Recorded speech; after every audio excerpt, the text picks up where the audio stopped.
Hello everyone and welcome back to another tutorial for the Spike Cross game. In this video, I'm going to show you how you can change your username or the name of your school within this game. So let's get started right away. First of all, open up the Spike Cross game on your device, and once you have logged in and completed the tutorials, you will gain access to the main menu. From here, if you wish to change the name of your school or your username, click on the settings icon at the top right corner. From here, you will be taken into the account page where you can see your current username. Just tap on the pen icon alongside it, and now you will be asked to enter your desired school name. Once you have entered your desired name, tap on the confirm button, and now your school name will be changed right away. You can come back to this menu and change your name as many times as you wish.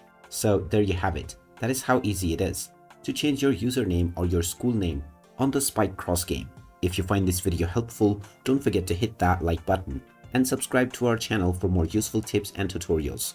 Thanks for watching, and I will see you again in the next video.